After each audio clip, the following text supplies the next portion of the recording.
ইরানি পান, সহকারী শিক্ষক, সুন্দরী মাধ্যমিক বালিকা বিদ্যালয়। আমার নবম দশম শ্রেণীর শিক্ষার্থী বন্ধুদের আমার আন্তরিক শুভেচ্ছা জানাচ্ছি।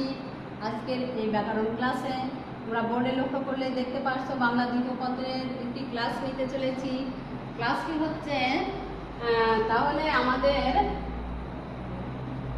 বাংলা দ্বিতীয় পত্রের ক্লাসে আমি তোমাদের জিজ্ঞেস করেছিলাম যে কোথায় কোথায় তোমাদের সমস্যা হচ্ছে। তোমরা ক্লাস চেয়েছো কারকের উপরে, তোমরা ক্লাস চেয়েছো কারক। গত ক্লাসে বিভক্তি ছিল, আজকের ক্লাসে আমরা কারক করব। নিশ্চয়ই তোমরা খাতা কলম নিয়ে সামনে আছো, তোমরা একটু লিখে নাও যে আমাদের আজকের পাঠ শিরোনাম হচ্ছে কারক। কারক কি, কত প্রকার, সেগুলো কি কি, এগুলো আমরা আজকে দেখি কতটা জানা যায়। এর আগে আমরা কারকের একটা সংজ্ঞা জানব, যে কারকটা কি এটা আমাদের জানতে হবে। একটা উদাহরণ তোমাদের দিচ্ছি, যে মিতা গান গায়। এ গান গায়, মিতা গান গায়। এই মিতাটা হচ্ছে নামপদ, নামপদ বিশেষ্য পদ, এ দুটো নাম, নাম বা বিশেষ্য পদ। আর এটাই হচ্ছে কর্তা কারক, কর্তা কারক। তাহলে মিতা, এখানে আমরা তিনটি পদ আছে। মিতা হচ্ছে নামপদ বিশেষ্য পদ, এটাই কর্তা কারক। এটা হচ্ছে, এখানে ক্রিয়াপদ কোনটা তোমরা কেউ বলতে পারবে? যে মিতা গান গায়, এখানে ক্রিয়াপদ কোনটা?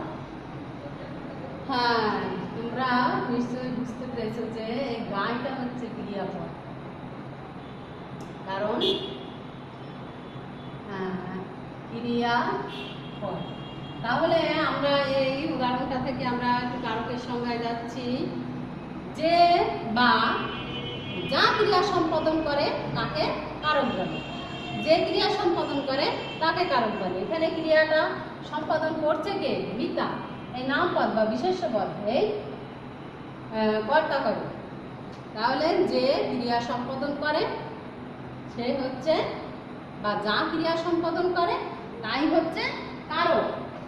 তাহলে আমাদের এখানে একটা কারকের সংজ্ঞায় যেতে পারি, যে বাক্যে ক্রিয়াপদের সাথে বা বাক্যস্থিত ক্রিয়াপদের সাথে, বাক্যে ক্রিয়াপদের সাথে বা বাক্যস্থিত ক্রিয়াপদের সঙ্গে নামপদের যে সম্পর্ক, এই ক্রিয়াপদের সাথে নামপদের যে সম্পর্ক তাকে কারক বলে। বাক্যস্থিত ক্রিয়াপদের সঙ্গে নামপদের যে সম্পর্ক তাই হচ্ছে কারক। সহজ কথায় কারকের সংজ্ঞাটা তোমরা এখানে লিখে, এটা তোমাদের বইয়েই আছে সংজ্ঞা, এখানে বোঝার চেষ্টা করো যে ক্রিয়াপদের সাথে নামপদের যে সম্পর্ক সেটাই হচ্ছে কারক। আর এক কথায় যে ক্রিয়া সম্পাদন করে বা যা ক্রিয়া, যে বা যা ক্রিয়া সম্পাদন করে তাই হচ্ছে কারক। আর বাক্যে অবস্থিত এই যে ক্রিয়াপদটা, এই ক্রিয়াপদটা কি করছে? যে নামপদের, ক্রিয়াপদের সঙ্গে নামপদের একটা সম্পর্ক রয়েছে। কে গান গায়? মিতা গান গায়। তাহলে আমরা কারকের সংজ্ঞা পেয়ে গেছি। এখন আমরা কারক কয় প্রকার সেটাই যাচ্ছি।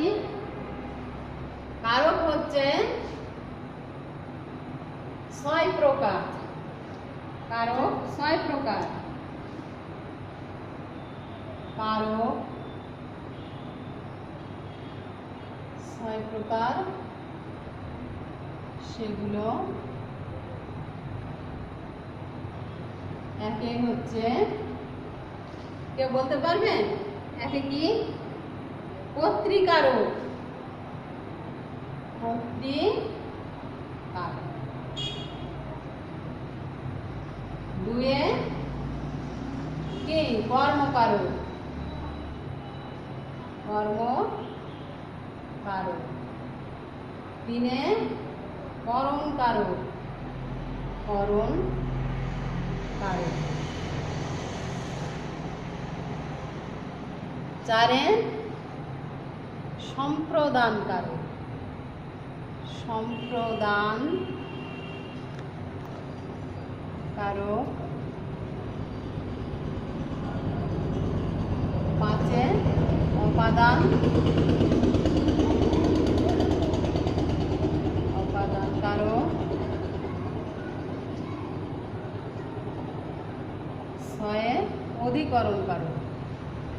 এগুলো একে একে তোমাদের সামনে ব্যাখ্যা করব, তোমরা মনোযোগ সহকারে শুনবে, তাহলে কারক তোমাদের সহজ হয়ে যাবে।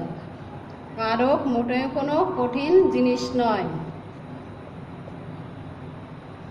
অধিকরণ কারক, তাহলে কারকের এই প্রকারভেদ: কর্তৃকারক, কর্মকারক, করণকারক, সম্প্রদান কারক, অপাদান কারক, অধিকরণ কারক। আমরা কারকের প্রকারভেদ পেয়ে গেছি। এখন আমরা কর্তৃকারকে যাব, যে কর্তৃকারক কি। কর্তৃকারক হচ্ছে বাক্যস্থিত যে বিশেষ্য বা সর্বনাম পদ ক্রিয়া সম্পন্ন করে তাকে কর্তৃকারক বলে। আমি কর্তৃকারক রেখে অন্য কারকগুলো মুছে ফেলছি, কর্তৃকারক রেখে অন্য কারকগুলো মুছে ফেলছি। যে বাক্যস্থিত যে বিশেষ্য বা সর্বনাম পদ ক্রিয়া সম্পন্ন করে, যেমন এখানে আমি একটা উদাহরণ আগে দিচ্ছি তোমাদের, যে যাই হোক সংজ্ঞাটায় আগে যাচ্ছি, যে বাক্যস্থিত, বাক্যস্থিত, বাক্যস্থিত যে বিশেষ্য,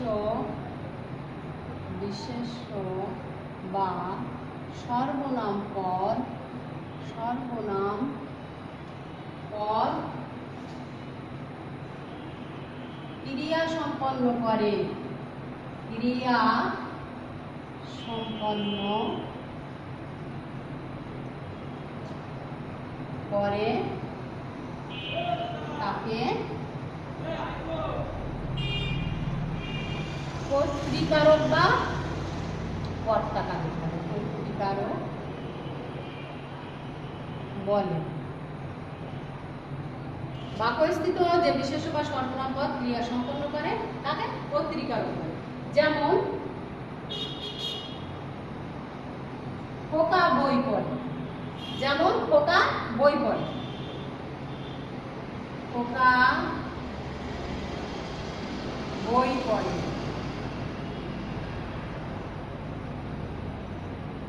এই খোকা হচ্ছে এখানে কর্তৃকারক।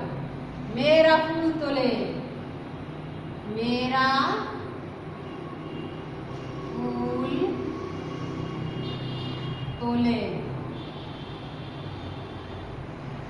এই মেয়েরা হচ্ছে কে, কে বা কারা। কে তোলে, কে পড়ে, খোকা পড়ে। কারা ফুল তোলে, মেয়েরা ফুল তোলে। এটাই হচ্ছে এখানে কর্তৃকারক। এই কর্তৃকারকই হচ্ছে ক্রিয়াটা সম্পন্ন করছে। আর কর্তৃকারকটা নিশ্চয়ই তোমরা ক্লিয়ার হয়েছে। এখন তোমাদের এই কারক মনে রাখার একটা ছন্দ বলবো, এটা তোমরা মুখস্থ করার চেষ্টা করবে, তাহলে কারকটা তোমাদের আরো সহজ হয়ে যাবে। নিশ্চয়ই তোমাদের লেখা হয়ে গিয়েছে, এজন্য আমি মুছে দিচ্ছি। কারকের ছন্দটা তোমরা একটু সবাই লিখে নাও। কারকের কারক মনে রাখার একটা কৌশল আছে। কারক মনে রাখার কৌশল, কারক মনে রাখার কৌশল।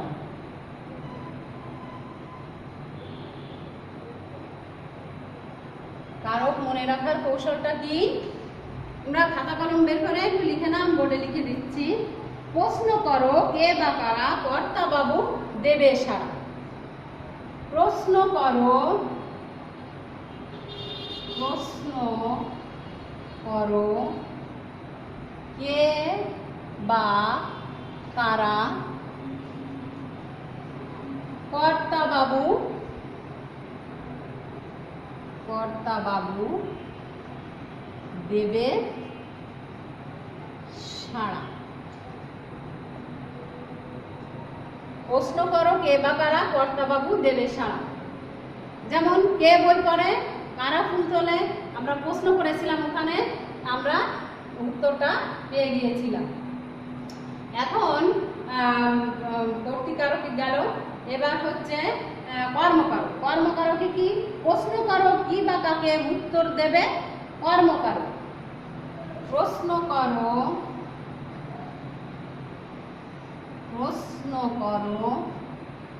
কি বা কাকে, প্রশ্ন করো কি বা কাকে উত্তর দেবে কর্মকারক। উত্তর দেবে কর্মকারক।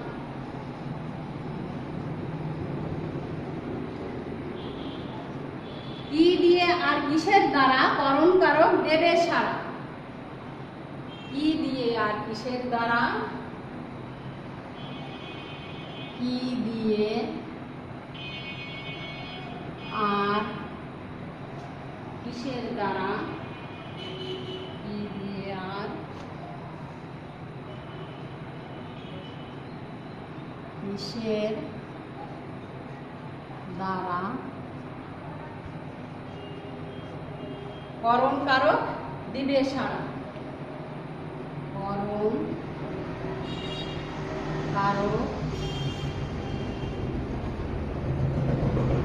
দিবে সাড়া। নিশ্চয়ই তোমাদের লেখা হয়ে গেছে, উপর থেকে মুছে দিচ্ছি, উপরে লিখলে দেখতে সুবিধা হবে। কর্মে যদি পাইক দান তবেই হবে সম্প্রদান। তিনটে হয়ে গিয়েছে, কর্তা, কর্ম, করণ।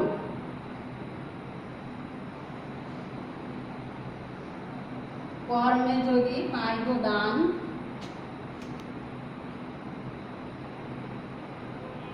কর্মে যদি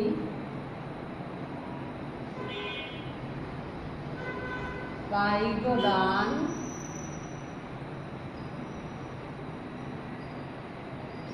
তবেই হবে সম্প্রদান। হবে সম্প্রদান। সত্য ত্যাগ করে কোনো কিছু দান করাকে সম্প্রদান কারক বলে। কর্মে যদি পাইক দান তবেই হবে সম্প্রদান। এরপরে যাও, কোথা হতে প্রশ্ন করো অপাদান কারক দেবে সাড়া। কোথা হতে, কোথা হতে প্রশ্ন করো অপাদান কারক দেবে সাড়া। অপাদান কারক দেবে সাড়া।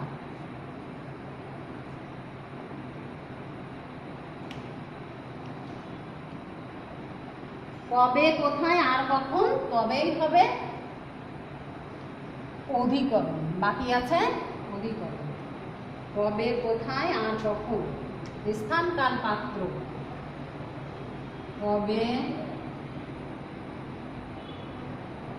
কোথায় আর কখন,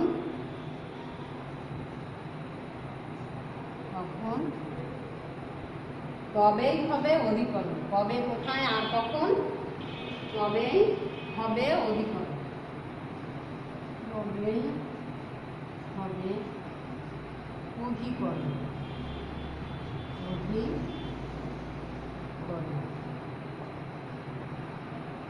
তাহলে তোমরা এই কারক মনে রাখার কৌশলটা যেটা আমি লিখে দিলাম, এটা তোমরা মুখস্থ করার চেষ্টা করবে। আমরা প্রশ্ন করো কে বা কারা পত্রাকারক দেবে, কর্তা বাবু দেবে সারা। প্রশ্ন করো, ওখানে প্রশ্ন করেছিলাম, এই জন্য কে বা কারা দিয়ে প্রশ্ন করলে কর্তাকারক পেয়ে গিয়েছি, তারপরে কি বা কাকে দিয়ে প্রশ্ন করলে কর্মকারক পেয়ে গিয়েছি, কিসের দ্বারা কি দিয়ে এটা দ্বারা দিয়ে প্রশ্ন করলে কর্মকারক পেয়ে গিয়েছি, তারপরে শত ত্যাগ করে কোনো কিছু দান করাকে সম্প্রদান কারক বলে, তাই এখানে আমরা দিয়েছি কর্মে যদি পায় তো দান তবেই হবে সম্প্রদান। কোথা হতে প্রশ্ন করো, কোথা হতে প্রশ্ন করো অপাদান কারক দেবে সারা। কবে, কোথায় আর কখন তবেই হবে অধিকরণ। এটা এই কারকটা মনে রাখার কৌশল তোমরা মুখস্থ করে নিও। নেক্সটে আমরা ধাপে ধাপে প্রতিটা কারকের ব্যাখ্যায় যাব। আজকের মতো তোমাদের ক্লাস এখানেই শেষ করছি। সবার সুস্বাস্থ্য কামনা করে আগামী ক্লাসে তোমাদের সাথে আবার দেখা হবে। ভালো থেকো, সুস্থ থেকো।